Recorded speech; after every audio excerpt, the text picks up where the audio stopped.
নমস্কার বন্ধুরা, আমি মৃত্যুঞ্জয় আপনাকে স্বাগত জানাই আমার এই চ্যানেল সঠিক পরামর্শে। আর কামার কমান্ডোর উপরে আমরা একটা সিরিজ করছি যেখানে যত রকমের বিজনেস রেজিস্ট্রেশন বা লাইসেন্স রেজিস্ট্রেশনের কাজ হয় সেটা করানোর জন্য আমাদের অফিস কল্যাণী, দমদম আর হালিশহরে আছে। এখানে দেখা করে বা ওভার ফোন মিটিং করে বা ওভার ফোন ভিডিও কল করে আপনি কন্ট্যাক্ট করে নিজের কাজগুলো করাতে পারেন। তো আজকে আমরা কথা বলবো এনজিও রেজিস্ট্রেশন নিয়ে। কামারকুণ্ডুতে অলরেডি অনেক এনজিও চলে ট্রাস্ট আর সোসাইটির মাধ্যমে। তো যাদের নতুন করানোর আছে তারাও আমাদের সাথে সম্পর্ক করতে পারে, প্লাস যাদের পুরনো আছে আর ডকুমেন্ট আপডেট হয়নি বা ট্রাস্টের ধরুন যেরকম 12-এ হয়নি, এটিজি হয়নি বা রিনিউয়াল সোসাইটির হয়নি বা ট্রাস্টের ফাইলিং হয়নি বা ট্রাস্টের ট্রেডমার্ক আইএসও হয়নি, তো এই সমস্ত কাজের জন্য আমাদের সাথে যোগাযোগ করতে পারে। আর নতুন যদি কেউ ভাবছে কি এনজিও খুলবে আর রাস্তা পাচ্ছে না, কেন কি যারা একবার এনজিও করে নিয়েছে তারা কিন্তু অন্য লোককে বোঝাতে যায় না কি কীভাবে হয়, আর আপনি ওর থেকে কোনো সাপোর্ট পাবেন না, কেন কি ও বলবে না কি কোথায় থেকে হয়েছে না হয়েছে। কিন্তু আমাদের এটা বিজনেস, তো এই জন্য আমরা বলে বুঝিয়ে সব কাজগুলো করি। যদি আপনি এনজিও খুলতে চাইছেন তো বেস্ট হচ্ছে কি আপনি ট্রাস্টের মাধ্যমে খুলুন। এবার ট্রাস্ট খুলতে গেলে কি কি লাগবে আর কি কি প্রসিজিওর আছে এটা আপনাকে বলে দিই।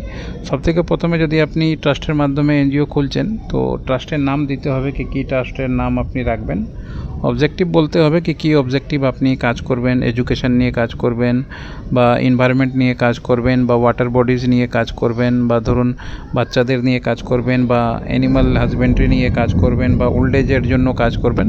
এরম আপনাকে আগে থেকে ফিক্স করে রাখতে হবে। সেইটার উপরেই ডিড ড্রাফটিং হবে। ডিড ড্রাফটিং হয়ে আপনাকে একবার কলকাতা হিয়ারিংয়ে আসতে হয়।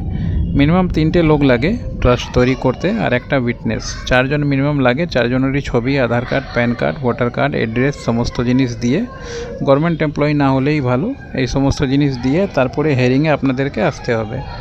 যখনই হিয়ারিং হয়ে যাবে আপনার, হিয়ারিং হওয়ার পরে 10 থেকে 12 দিন পরে আপনি মোটামুটি ওই ট্রাস্ট ডিড পেয়ে যাবেন। এবার ট্রাস্ট ডিড পাওয়ার পরে প্রথম আপনার কাজ হচ্ছে এনজিও দর্পণের রেজিস্ট্রেশন করানো।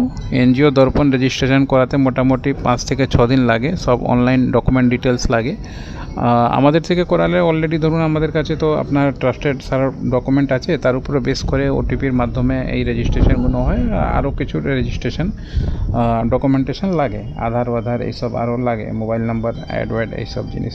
তো এগুলো করে তারপরে আপনি নিজের কারেন্ট অ্যাকাউন্ট খুলবেন যে কোনো ন্যাশনালাইজ ব্যাঙ্ক, প্রাইভেট ব্যাঙ্কে খুলে তারপর আপনি কাজ করবেন, নিজের আইটি ফাইল জমা করবেন বা বাকি জিনিস করবেন বা বাকি অ্যাক্টিভিটিসগুলো করবেন। ওয়েবসাইট বানাবেন বা গভর্নমেন্টের জন্য ধরুন 12-এ এটিজি নিলেন ট্যাক্স ছাড়ের জন্য, ডোনেশনের জন্য অনলাইন ওয়েবসাইট বানালেন, পেজ বানালেন, ইউটিউব চ্যানেল বানালেন, এইসব বানিয়ে কাজগুলো করতে হয়। তারপরে ধরুন কেউ আপনাকে পয়সা দেবে বা কিছু দেবে, এরম না কি এনজিও বানিয়ে নিলেই আপনাকে কেউ বসে আছে পয়সা দেওয়ার জন্য, এরম কোনো ব্যাপার হয় না। আপনাকে কাজ করতে হয়, সোশ্যাল ওয়ার্ক করতে হয়, অ্যাডভার্টাইজমেন্ট করতে হয়। এবার ওই অ্যাডভার্টাইজমেন্টের মাধ্যমে লোক দেখলো আর দেখে তখন পাবলিক ক্রাউড ফান্ডিং করে। এবার এই ক্রাউড ফান্ডিংটা নেওয়ার জন্য আপনাকে সমস্ত সময় কিন্তু অ্যাক্টিভ থাকতে হবে আর ভালো কাজ করতে হবে, কাজের সাথে অ্যাডভার্টাইজমেন্টও করতে হবে, তারপরেই কিছু হওয়ার সম্ভাবনা থাকে। তো আজ আপনি যদি রেজিস্ট্রেশন করাতে চাইছেন তাহলে ওই যে নাম্বার দেওয়া আছে দেখুন 9230222490, এখানে কন্ট্যাক্ট করলেই সমস্ত রকমের কাজ আপনার হয়ে যাবে।